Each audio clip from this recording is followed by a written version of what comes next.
Hello, this is Mike Burek, your host and producer of Krynytsia, The Well, a podcast series about interesting and noteworthy Ukrainians from around the globe. Today is Tuesday, May 14th, 2024. Our guest for this episode is Kosta Schneider, who is the Chief Creative Director at Publicis Group, Ukraine and Czech Republic. This episode of Krynytsia is being produced for The Ukrainian Weekly, a newspaper published in English for the global Ukrainian community since 1933. Welcome, Kostya. How are you? Hi, Mike. Thanks for the privilege. Yeah, and thanks for joining us today on Krynytsia. To start off with, could we get some background about your education and your professional? Sure. I graduated from Advertising University in Kiev. I have a master's degree for graphic design and visual communications. Originally, it was a private college that focused on design, advertising, and communications. And by the way, it was the only one at that time in the country. And because I was passionate about advertising, graphic design, and so on, I chose to study there. Now, there are plenty of places where you can study advertising and communications in Ukraine, but unfortunately, there aren't many students. It's a bit of exaggeration, of course, but Ukraine doesn't seem like a safe place for young people anymore, unfortunately.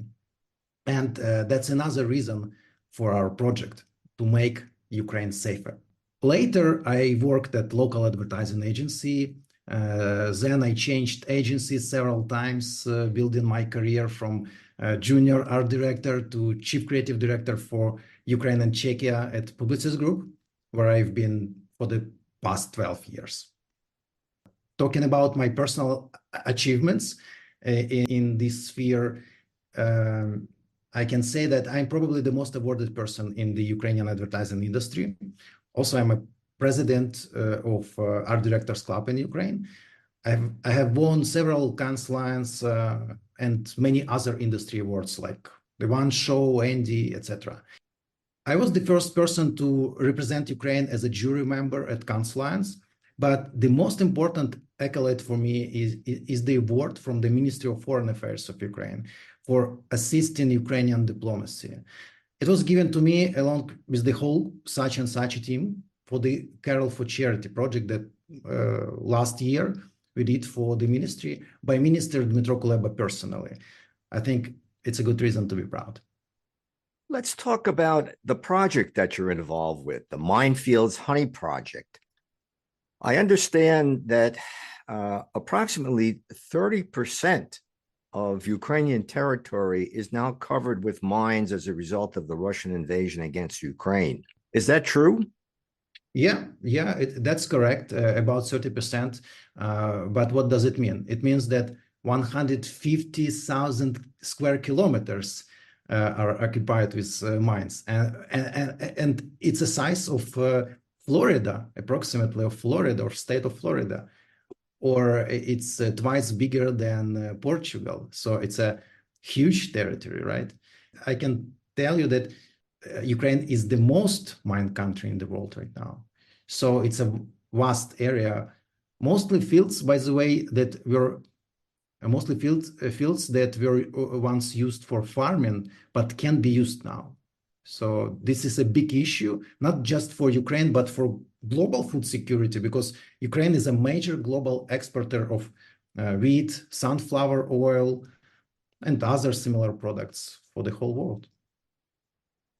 And what is being done now to demine Ukrainian territory, even during the war? I'm not a government official or an expert in this field, but I do know that many projects have been established and many countries are involved, Switzerland, for example. However, it's still not enough. Since the war started in 2014, and we've cleared an area approximately 23,000 square kilometers, which took us 7 years. Now we have an area almost 10 times bigger to clear, right? And unfortunately, Even though it took 7 years to clear the smaller area, it doesn't mean that 70 years will be enough for the larger area, because now we have many more mines now. So according to independent research by Deutsche Welle, it will take approximately 700 years to finish the job. And what is the Minefields Honey Project? How is the project developed, and who are the key partners? Yeah, the Minefields Honey Project idea. First, let's start from the idea, right? So the idea is to gather honey from minefields, which might seem pretty unusual, right, and even disruptive. But that's the point. The project aims to help demine Ukraine. How? Very simple. This product grabs people's attention and triggers emotions. And we are using it as a diplomatic tool, like inviting people to demining conferences or reminding those in power, like politicians and CEOs of big companies, about the issue. And that's why one of our first partner in this project is the Ministry of Foreign Affairs of Ukraine. Our plan is to create a distribution network through Ukrainian ambassadors in different countries. We've also partnered with Kernel. The Kernel is the biggest Ukrainian agricultural company. They've lost a lot of fields due to mining, and that's something crucial for their business. So now we are using their fields for Minefields honey production. Another partner is Dronarium Ukraine. We've worked with them a lot on advertising projects, and they have provided technical support for stunts involving drones or quadricopters. Now they have opened Dronarium Academy, teaching soldiers and civilians how to use drones on the front line. And that's why we've partnered with them, because they know how to work in difficult conditions. Also, we've partnered with the Ukrainian Beekeepers Association to handle everything related to honey production. Lastly, I think it's important to mention that the idea came from Such and Such Ukraine, an advertising agency, which is a part of Publicis Group, one of the most innovative communication group in the world. So how will the project actually work? You mentioned the use of drones. What will the drones be doing? Yeah, we use drones for sowing, but again, the idea of harvesting honey from the minefields might seem simple, right? But in reality, it's quite complex. We started in 2023, last year, by testing the technology on a small scale in field near Makariv in the Kiev district. During the Kiev offensive, there were massive battles near Makariv, resulting in extensive mining of the area.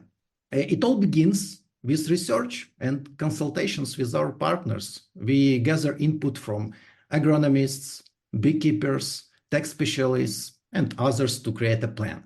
Then we choose the field. By the way, the main criteria is clearance from weeds to optimize the process. Weeds are a problem, so we have to clear them before planting. This can be done with agricultural drones.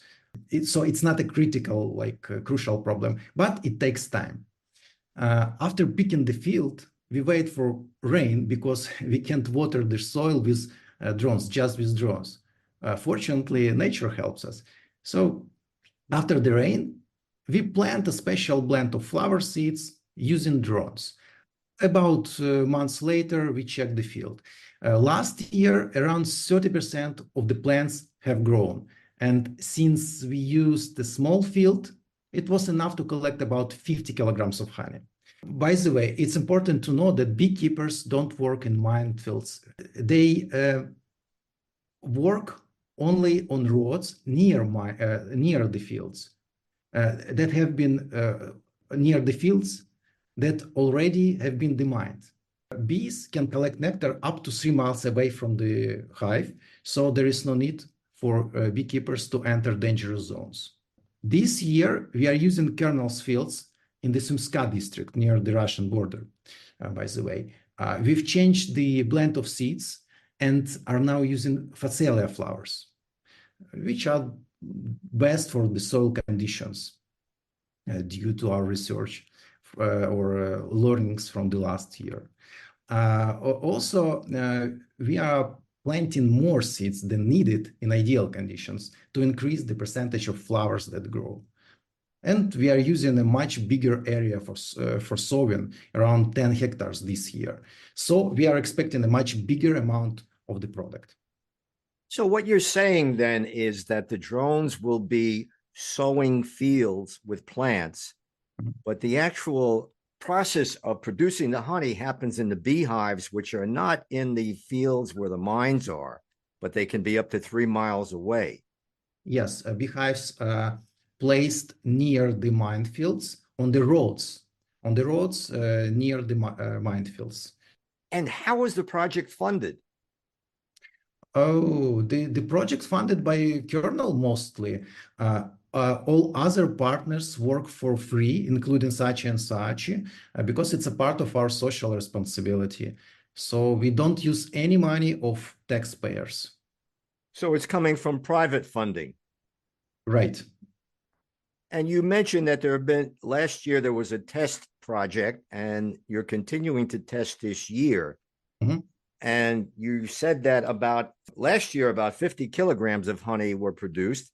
What do you think the yield might be this year? Much bigger, but on this stage and even this year, it's not the main purpose to harvest like many kilograms of honey, because our main goal was to use this as a diplomatic tool and PR project to raise awareness about the mining in Ukraine. Now, from other side, with all this testing and experience we've gained, I can tell you that we can scale up the project and continue planting flowers in the mine fields.